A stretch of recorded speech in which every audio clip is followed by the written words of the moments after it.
I added myself to the stage there.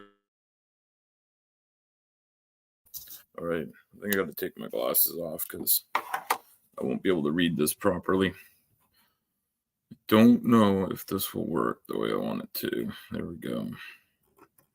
How can I make this into multiple things on this? Here we go. Here we go. This is it. Now I can have both things happening at the same time. I can go to comments and see if anybody shows up. I don't expect anybody to. But this is me taking advantage of a situation where I have some extra time off. And at the end of this week, I am speaking at a conference about my lived experience as a patient living with obesity, NAFLD, type 2 diabetes, and all that kind of stuff. So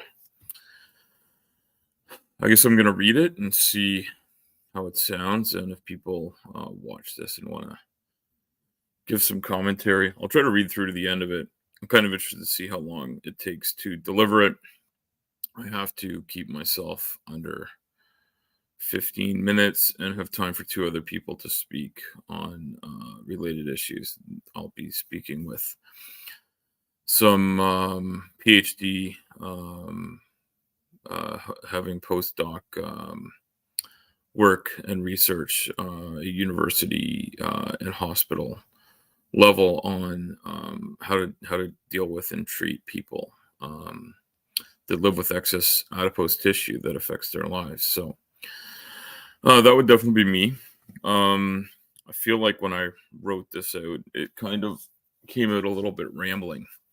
And so I thought, I have a YouTube channel and a few people watch me on it. And all the people that watch me are really smart, wonderful people. So that will help. So I will stop the ado and then see what happens here. Hopefully I can control this. Just want to make sure that when I do this, I can scroll through it. Yes, I can.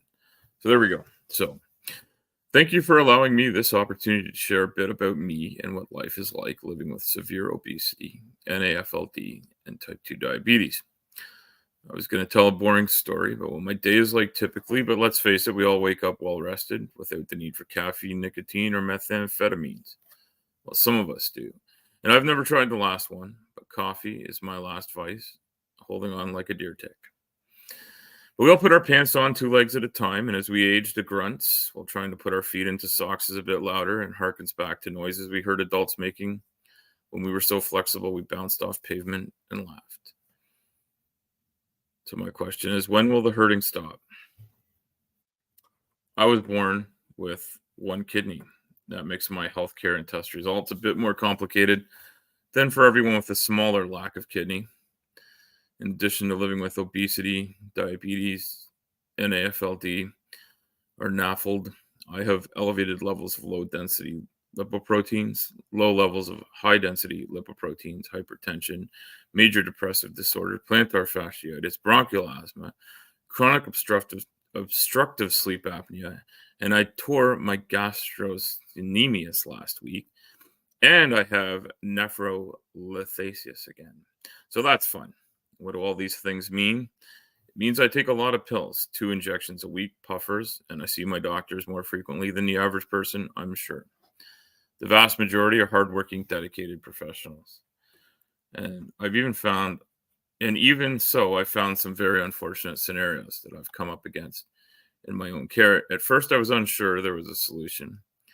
That's just the way they are. I can't expect someone to be good at their job and also respect me as a person living with obesity. There has been a presumption that I'm choosing to live like this. Hands up, everyone who wants to have my list of comorbidities. Now, this is the boring part about what my day is like. I wake up early, check my blood sugar a few times through the day, and I take a lot of prescription medications. I go to work, I come home. Once 12 to 14 hours have passed at work, I'm usually packing up my work truck and handing in my paperwork, and then I drive home. And if I'm on an overnight run, I get some extra sleep. I can go right into the bunk. Usually, I'm walking about 10,000 steps in a day, sometimes as much as 14,000 on a really busy day, or maybe as little as 8,000 on a day with mostly driving. So maybe I'm more active than people that work in an office. And I'm sure I'm less active than most people, maybe lots of people. But I move a lot of mass with every step I take, and that's something I can't get away from. Nor can I get away from the people that come up to me and say hilariously funny things, like, you should lose weight, lay off the burgers. And very recently, we should call you Eclipse because you block out so much of the sun. And I get great tips from people that are experts who say, I lost 40 pounds because I ate more salad and stopped eating pizza. Well, holy shit, man, you just unlocked the secrets of healthy life for me. Thank you. Kind guru of diets I'd never heard before about healthy eating. Actually, I've lost 40 and 50 and 60 and 55 and 70 and 65 and 50 again and 10 pounds so many times I've lost count. I've lost a lot of weight, almost enough to disappear. But I haven't lost it all in one go. It's come back. It goes up and down. My metabolism's effed up. My body wants to hold on to adipose tissue like a mofo. The food I eat doesn't seem to change that a lot. But I have been successful with ketogenic diets, and I'm starting that again. Hopefully for the last time, and I'll just live that way till I'm gone. And I don't want to be gone soon. I think I should also consider attempting some IF, or intermittent fasting, to see how that works for my body. I'd imagine most of us are accustomed to being ignored, ridiculed, and lambasted by our doctors. That's the normal thing. Blame the patient for having a condition. Not all conditions, though, just some. There's a moral component to some diseases. In many religions, gluttony is a sin, but I'm not a glutton. Not that it matters. I'm not religious and I don't believe sin exists. But I don't actually eat like a glutton, or whatever that's supposed to mean. But many do. Many do believe in religion. They believe in sin. They moralize the diseases people have. They get what they deserve. You have a sexually transmitted infection. Well, your sex life is obviously immoral. You get a cancer of the lungs. Well, obviously you smoke. Cirrhosis of the liver. You're an alcoholic. Having excess adipose tissue that increases your chances of having health issues. You're a glutton, a big fat glutton. And all of us are less than in the eyes of some. We don't care about our bodies, our health, or however you would like to frame it. These patients are a burden, and they did it to themselves. Perhaps you'll see a person living with obesity and make judgments about them. You know their lifestyle. They eat only fast food. They never exercise. They aren't active. They sit on the couch. They are a potato of the couch. Yep, fat people are lazy, stupid, and ignorant about how the body works. Or are we? Living with obesity has led me to read many books, listen to many audiobooks, and research how to train my body, build muscle, lose fat, eat clean, rearrange my metabolism, learn what gluconeogenesis is. You all know this, of course. I don't need to explain it here. The world I live in does not want me to succeed at that. Convenience does not equal healthy, apparently. A truck stop will have these foods: pizza, stale sandwiches in plastic wrappers with plastic cheese, with a Z, fruit cups, maybe 2 salads with brown lettuce, energy drinks, coffee, honey buns in a cellophane wrapper, muffins in a cellophane wrapper, pop juice, and water, bags of chips, chocolate bars, and chocolate bars pretending to be healthy. A lot of these drinks are like $5 a piece. So when I'm looking for lean protein, healthy fats, fresh vegetables, fresh fruits, they are nearly impossible to find. My cooler, which is a high-end Yeti, lasts for about 2.5 days on the road. So I'm going to run low on supplies. When my wife and kids, who don't want to eat a clean keto diet, I'm not going to force them to. It's not convenient. They don't want to do that. They don't need to do that. So it means we got to do some changing of things at home. And it takes a little bit extra work. I might have to make something special for myself, or eat some of what they're having and add in something. And after a shift of 12 to 14 hours, I lack some energy required to make that happen. I make a less good choice and carry on. How many less good choices before I'm dead? I've been living with obesity since my early teens, and I don't have any recollection of being normal. I got some pictures here of me. There's one back in high school. I was a little over 220 pounds. I was a tight head prop rugby player. not a star, strong and passionate about the sport. On my grad photo in the hall, someone was nice enough to write fat on my face with a marker. That was super cool. And that was only 29 years ago, so I imagine I'll be forgetting about that pretty soon. In 2013, here I am. I ran the Tough Mudder race. That was fun and difficult. I was down to or up to 275 pounds back then. I was actually down because I was up before I was down. But at some point after that, I gained again. My stress levels were off the chart. In the next couple of years, running a business that never stopped until I stepped away from that business, that stress and life got me up to 405 pounds, the heaviest recorded weight I was ever at. Well, getting up out of bed, into a chair, out of a chair, in and out of a vehicle at 405 pounds is a chore. Many people living with obesity are moving more than that. They're in a place where they can't move at all. Now, that didn't stop me or any of us from being real humans with intellect, emotions, physical feelings. Many of us just want to numb the pain for a while or forever. Mental anguish is a real thing. Physical pain can be ignored or treated with something. Mental pain can only be blurred, but it can never really go anywhere for long. So coping methods come into play for many of us.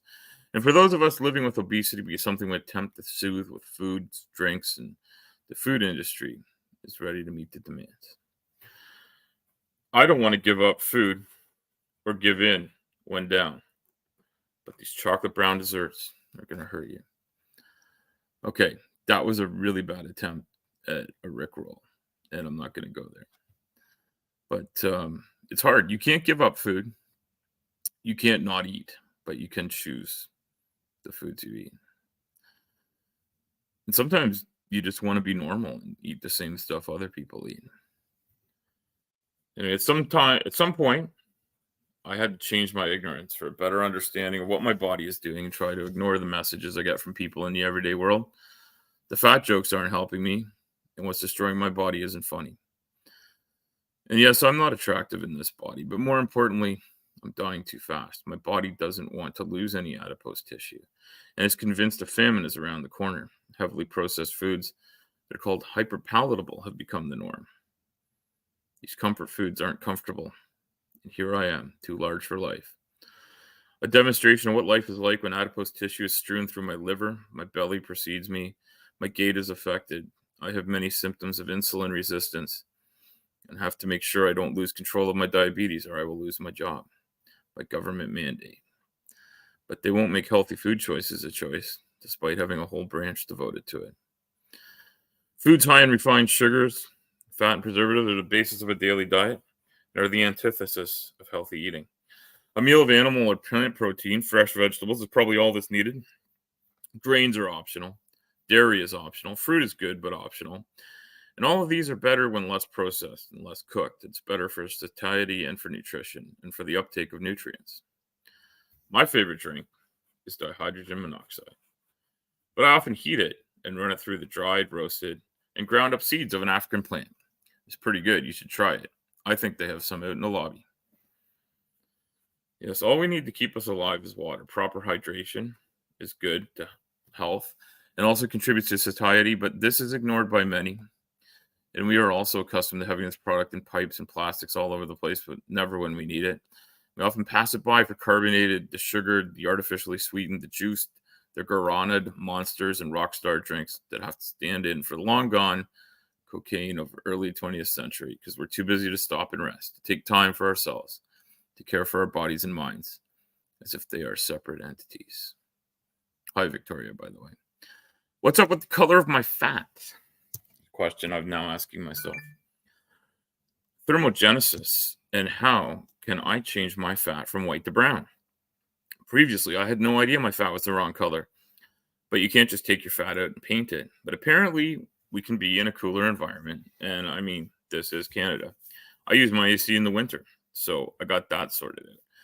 We need more iron, more balance, more exercise. Apparently, avocados, nuts, and seeds, fish, and yogurt are great for this. But the article I read on this just said, some studies suggest. Well, folks, I hope I don't need to tell you. Those are weasel words. No offense to weasels. This stuff could help, but it seems like we don't know for sure. And that is okay. Knowing things for certain is nearly impossible. But we need to know more before we just change to this balanced diet. Why is there never a good definition for that balance? How much chocolate cake is in a balanced diet? If I eat only those four foods, am I good? Or are those just examples of foods the article writer looked up as promoting brown fat in mice? I want to know more about this, but obviously my fat is wrong because it's white. And what I'm doing is wrong. So I must be wrong. It definitely feels like I'm not welcome in society. And that definitely feels wrong to me.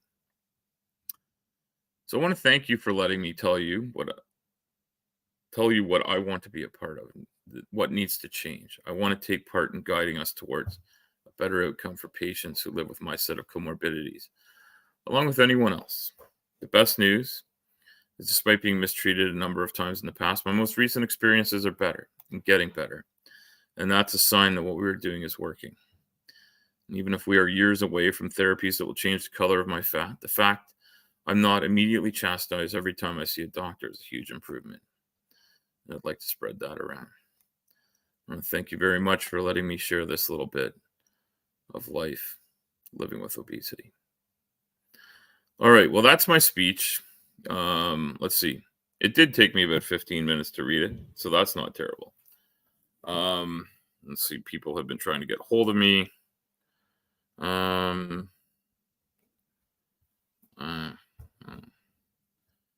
All right, and I'm gonna probably just leave this stream at that. And thank you, Victoria, for coming by to say hello and see what's going on. And I know it's weird that I just sort of read off this thing to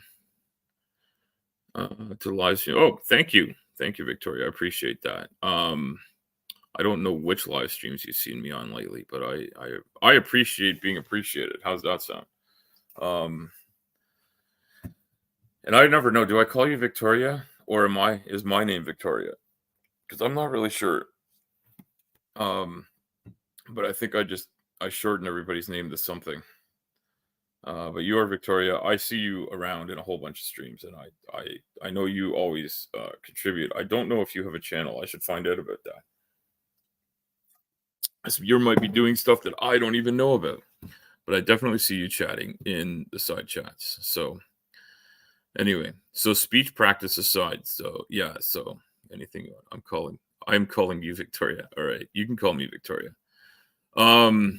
You're just a lurker. All right, I like it. So yeah, so from what I understand from that comment, the speech practice was bad.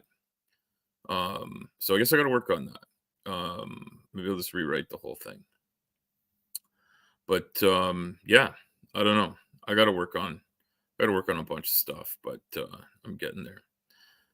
So yeah, I don't know what you've seen me in. I don't know what I've been on. I guess I was on Maya's channel not that long ago.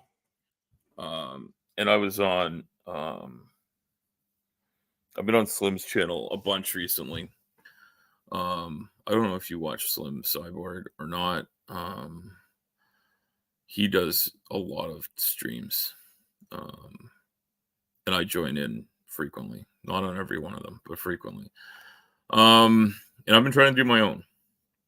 I'm trying to share what I have to say. So yeah, my Nitty. Yeah, I was on Nitty's channel a while back, but yeah, I was on one of Nitty's streams. I definitely have chatted on some of Nitty's streams and commented.